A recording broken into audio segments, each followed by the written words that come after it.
Am I the a-hole? Stories? Am I the a-hole for telling my mom I might not pay for my little sister's college? I 19 female and my mom have always had rocky relationship. I am the scapegoat of the family and my little sister, 12 female is the golden child. Around the time when I was 17, I was prepping for going to college. My mom asked me in the future, am I going to pay for my little sister's college, being 17-year-old? Me and even still now, I don't know if I'll have money to pay for my little sister's college. So I told my mom, I don't know, and that if I did have money, I would help my little sister with her tuition. If she had good grades, she didn't think the answer was good enough and believed my answer should have been an unconditional yes, because I didn't answer yes. My mom decided to pull my college fund and I've been paying my tuition by myself this whole time. I'm currently a sophomore in college and it's been rough. However, I feel as if I was being a bad older sister. My mom still blames me for not wanting to help my little sister. I do want to help her, but it depends on her grades in school. It's gotten really hard to keep up with school and paying tuition. So I recently had to transfer from a good university to a cheaper community college that might not have a good recognition for my future jobs. My little sister is doing all right in school since she gets special help with her individualized education program. She had a mild speech problem, but that was in kindergarten, but she really just doesn't want to do schoolwork or try in school. I have just been feeling really bad because now I really don't know if I can ever help her with college because I'm in so much debt. Now for the top comments. The hell, why on earth would it be your responsibility to pay for your sister? Not the whole your parents suck. This is not your responsibility and don't let your parents gaslight you into thinking it is. If this is how they're going to treat you, you need to focus on taking care of yourself. I'm sorry this has been put on you. I really can't believe her mother pulled out her college, leaving her completely alone with that big debt all because she didn't have the right answer to her question. They didn't even intervene when because of that she had to downgrade colleges all for a little entitled brat of a little sister who won't even try in school, and then they make Kui feel guilty about this. I'm not usually this opinionated about him. The a-hole posts but seriously lol, what your mother sounds toxic. Paying for a sibling's college tuition is far above and beyond normal sibling duties. Not the a-hole. Be right back calling my older brother right now. It's honestly such a relief to get these student loans off my back. Not the a-hole in what universe is it your responsibility to pay for your sister's college? I am constantly amazed by this assumption that older siblings should pay anything family related. I can only assume this is some cultural thing. I cannot understand. We get so many of these types of situations in Am I the a-hole to me? If someone has kids, they are responsible for raising/funding those kids. No one else is, especially not the other kids they had. Next story. Am I the a-hole for telling my sister she was toxic right after she had gotten broken up with? My twin sister and I are both 17 and attend the same boarding school. About 3 months ago, she started dating one of the guys on my soccer team. He's a cool guy, really solid person. My sister was a horrible girlfriend. She'd play those stupid mind games with him, the ones that toxic people do. Do you think X is prettier than me? You can tell me if you think she's pretty. I won't get mad, then immediately gets mad. She'd make plans with him, and then if she forgot or was late, she'd flip at her and get mad at him and tell him he got the time or place wrong. She expected him to get her gifts for every one of their month anniversaries, but then forgot his birthday and started a giant fight with him that night because one of his female friends gave him a birthday gift.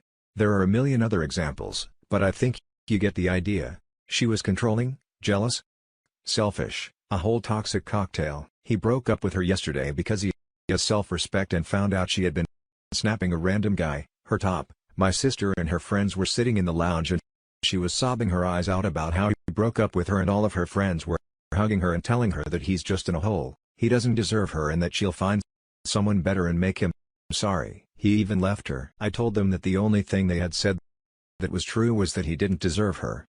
Nobody deserves to be with someone like that in a relationship. I also informed them that she was the a-hole in this situation and there's no way in hell she's going to find someone better until she gets her crap together and stops being a toxic waste dump. My sister locked herself in her room and now my mom is calling me telling me that my sister is very upset that her brother would kick her while she's down and I should apologize to her. I really think the more a whole move is her friends blowing smoke up her behind and not holding her accountable for her own actions. How will she stop being a horrible person if no one calls her out on her crap? Am I the a-hole for telling my sister she was toxic right after she had gotten broken up with? Now for the top comments, not the a-hole. This is how people get locked into cycles of being a horrible person and of mistreating other people. They exist in a circle that tells them what they want to hear instead of what they needed to hear. If your sister doesn't recognize her own toxic behaviors, she won't find a happy relationship. Honestly, your mother should be recognizing this and should not be telling you to apologize. Something tells me this is how the mom has always behaved to excuse her daughter's behavior. Well, now she's facing the consequences of being an unmitigated a-hole, and hopefully her own brother telling her so helps. It either helps or she goes on thinking she's the poor victim when she's the abuser, so not the a-hole. Your sister needed a reality check. She also seems very insecure, more emotionally manipulative and abusive than insecure, in my opinion, not the a-hole. Her toxic behavior included emotional abuse. Her friends are enablers for trying to convince her she did nothing wrong. She's not the victim. Here you called it out. Her toxic behavior included emotional mistreatment and just straight up cheating. In no universe I'm aware of is sending a random guy your topless shot, not cheating. Now, for the next story, am I the a-hole for letting my son spend time with his older half-sibling against ex-wife's wishes? 5 years ago, I learned that my ex-wife of 7 years was in a relationship with a longtime boyfriend. A few years before we met, they had a son together, Todd, but she walked out of his life when he was 4. I only learned this because Todd, who was 14 at the time, found her social media account and wanted to connect with her. She confessed to what happened and that she just didn't want to be a mom at the time, so she left them. I was deeply shocked by this. We had a 6-year-old son ourselves and I couldn't fathom wanting to abandon a young child. Obviously, by the time we had our boy, she was more than ready to be a mom and could have reached out to her son again but never did. I mean, I didn't even know of his existence. Even with him wanting to see her, after all these years, she still didn't want to meet since that chapter of her life was closed and things would be too complicated. This led to a lot of fighting and eventually caused a huge rift between us, which ultimately led to divorce. My son is 11 now and is aware he has an older half-brother out there. My son expressed interest in wanting to know his brother, and so I managed to contact Todd. My ex was completely against this and refused to be there. When her son agreed to a meeting, I met him first, obviously without my son around, and got to know him. He's a really great kid, 19 years old, college student, very kind and genuine. He was just interested in connecting with his mom's side of the family since our meeting. He and my son have hung out several times. My son has really taken a liking to him, despite the age gap. Guess it's the excitement of having a big brother. He's all my son talks about. A joke, Todd told me, more retelling a conversation they had on FaceTime. My ex is furious because he talks a lot about Todd when he's with her and has told me to limit contact with him. Says if my son would like to have a relationship with Todd, he can do so when he's older and can make that decision for himself. This has caused a lot of fighting between us, which has also brought in our families, mostly my ex-mother-in-law telling me I have no right, and Todd has none of my business since we're not related, so I need to put a stop to it, since it's upsetting my ex. Normally I wouldn't care what she thinks, but since then my parents also agree that he's my ex-wife's son. He really has no business in my life, especially when it's bothering her so much. The thing is, my son loves spending time with him. They've really bonded and it seems cruel to break that up. But at the same time, everyone is acting like I'm the vile ex-husband tormenting my ex-wife for her past mistakes. Some outsider's judgment on all this would really be nice here. Am I the a-hole? Now for the comments. As someone who has 3 half-siblings cut out of their life because of the selfishness of the other parent, I implore you to please not listen to your wife. Your son and his brother should have contact and should be able to grow up with one another as much as they can. I promise you it will make all the difference when they get older. I beg you do all in your power to keep their bond growing. I miss my siblings every day. I cry over losing them so often. The pain of knowing that you have siblings out there who want nothing to do with you because of the interference of an angry and jealous parent is overwhelming. I am so proud of you for giving your son this opportunity, and I hope you will continue to fight for it, for your son's sake. It will be hard, but know he will be happier and have a better life for your efforts. And so will his brother. Not the a-hole in any way. I'm very sorry to hear about your half-siblings. That sounds awful. Thank you for commenting. You've given me some things to think about. Todd is not your ex-wife's son, he's your son's half-brother. And they have every right to have a relationship in the present, not the a-hole, not the a-hole. Your son has a right to know his brother. His brother wants that too. Your ex-wife is a jerk for not facilitating that for her two sons and for walking out on Todd in the first place and for marrying someone without even mentioning she has a child out there, not the a-hole. If my math adds up, Todd is now 19, correct? So he's an adult and wants to be a good friend and mentor to his younger brother. You or your ex have no right to stop that healthy fraternal relationship from forming. Good on him for being kind to his younger bro. Good on you for allowing this shame on your ex and others for discouraging it. Definitely not the a-hole. Now for the last story, am I the a-hole for making my son earn back all of his belongings? Yes. The title is as bad as it seems. I have a 14-year-old son, Steve, that I adopted when he was a little under a year old. My son's mom, a pain in the butt that she was, sadly, died during childbirth. I am the only mom Steve has ever known. He loves to throw it in my face that I'm not his real mom. That's okay. I still love him more than life itself. I do not, however, love his room. Steve absolutely refuses to clean his room. We fight about this constantly. There's trash on the floor, mold growing on half-eaten food. It straight up smells like something died in there. We have tried grounding him, talking to him, and helping him, but he just doesn't care. I finally got to the point last week where I spent all of Friday cleaning it during my cleaning process. I took everything out of his room. All he has now is his bed, his dresser, his school stuff and his clothes.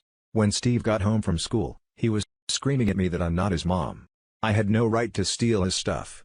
His dad backed me and took his phone for his attitude lately, and we told him he could do extra chores to earn his belongings back. My sister came over this weekend with Steve still sulking when she asked about it. I told her exactly what I had done. She's now angry with me, calling me a witch for treating my stepson like that. Thinking about it, I think we might have taken it a little too far. But I want to stick to my word of him having to earn everything back. Am I the a-hole at it? I didn't realize that the situation with Steve's mom seemed like something else. They had a one-night stand when we were on a break. We decided to work on our marriage and ended up in marriage counseling. When we found out she was pregnant, we gave her as much support as we could. Emotional and financial, but she was angry that my husband wouldn't leave me so they could be a happy family. Steve has always known me as his mom, while Steve using the "I'm not" his real mom is common. It's only when he's in trouble or not getting his way. Also, we are in family therapy. We are putting Steve in individual therapy. Now for the comments, not the a-hole. What you did sounds fair considering you've been in his life since before he was one. I feel very sad that he keeps throwing you or not my real mom in your face. I have a hunch this might have something to do with the fact that she refers to his biological mother as a pain in the butt. Steve has never heard me say anything like that about his mom. I work hard to only say good things and share good stories of her with him. The only reason I say she was a pain in the butt is she was constantly showing up to my work in my house to talk sense into me and make husband leave me and date her, not the a-hole. I'd be less sympathetic to your viewpoint if it was just typical teenage boy clutter, but there's trash on the floor, mold growing on half-eaten food. It straight up smells like something died in there. This is a freaking health hazard and is unacceptable. Yeah, my standard for a kid's bedroom is, it must be safe as in nothing growing. No overly bad odors, not too much dust accumulating, can safely exit the room in case of fire, etc., but let kids have messy rooms if they want. It's the only space that's really theirs. So let them decide how they want to manage it, not the a-hole. He can't have a room reeking of death and living in filth simply because he can't be asked to clean up after himself. Anecdotally, my middle brother had a bad habit as a teen of leaving wet towels all over the floor to turn into a science experiment. Finally, my dad had enough one day and tipped his room in response. Every time he left a wet towel on the floor, Dad tipped his room, nothing over the top. Just unmade his bed and chucked it all on the floor clothes as well. He had to clean it up each day after school until he got the point. Was it a petty parenting move on his part? Maybe, but it was not aggressive and it worked. Shrug. Electronics are privileges at the end of the day. The only thing I would say is instead of taking his phone away, cut off his data and put parental controls on the phone so that it can only be used for simple texts and calls. If there is an emergency, we live in a dangerous world and I do think he should have access to his phone for safety. There are absent settings for this in both iOS and Android. The rest of his stuff he can earn back by not being a pigpen. And that's it for this video, guys. If you have thoughts to share, leave a comment below. Don't forget to hit like and subscribe. If you like this content, I'll catch you in the next one. Good day, everyone.